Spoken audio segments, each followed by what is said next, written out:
It was a warm and sunny day in May, the day of my son's graduation. I had been looking forward to this day for years, proud of the hard work and dedication he had put into his studies. As a single mother, raising him all alone had been a challenge, but seeing him walk across that stage in his cap and gown made it all worth it.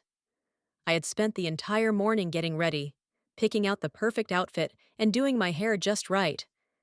I wanted to look my best for my son's big day. As I stood in front of the mirror, adjusting my necklace, I couldn't help but feel a sense of excitement and pride welling up inside me. I arrived at the graduation ceremony early, eager to find a good seat and watch my son receive his diploma.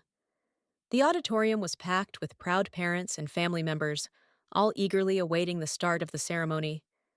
I spotted my son sitting with his friends in the front row, chatting and laughing as they waited for the ceremony to begin. As the ceremony got underway, I watched with tears in my eyes as my son walked across the stage to receive his diploma. He looked so handsome and grown up in his cap and gown, a smile plastered on his face as he shook hands with the dean. I couldn't have been prouder in that moment.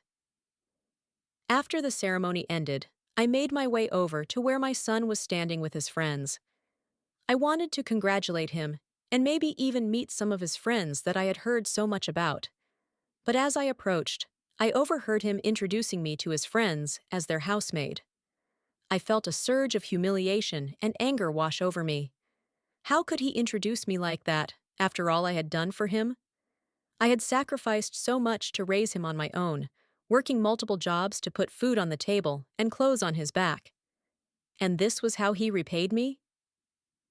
I felt a hot flash of anger rise up in my chest as I reached into my purse and pulled out the check for the money that I had won in the lottery. I had been saving it to give to my son as a graduation gift, to help him start his new life after college. But after what he had done, I couldn't bring myself to give it to him. Tears welled up in my eyes as I tore the check in half, right in front of my son and his friends.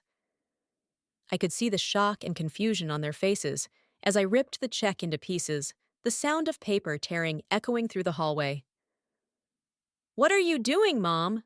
my son asked, his voice filled with confusion and hurt. "I'm sorry, but I can't give this to you after what you just did," I replied, my voice trembling with emotion. "I raised you all on my own, worked myself to the bone to give you everything you needed. And this is how you repay me? By introducing me as your housemaid?" My son's face fell, his friends looking at him in shock. I turned on my heel and walked away, feeling a mix of anger, hurt, and disappointment swirling inside me. I couldn't believe that my own son would treat me like this on his graduation day.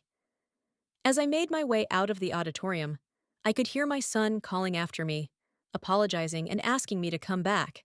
But I couldn't bring myself to turn around. The damage had been done, and my heart was broken. On my way home in silence, tears streaming down my face, I couldn't shake the feeling of betrayal and hurt that lingered in my chest. I had always been there for my son, supporting him and cheering him on every step of the way. But on his graduation day, he had chosen to humiliate me in front of his friends. I knew that one day he would come to regret his actions, that he would realize the pain he had caused me. But for now, all I could do was focus on taking care of myself and healing from the hurt that my own son had caused. And despite the pain, I knew that I would always love him, no matter what.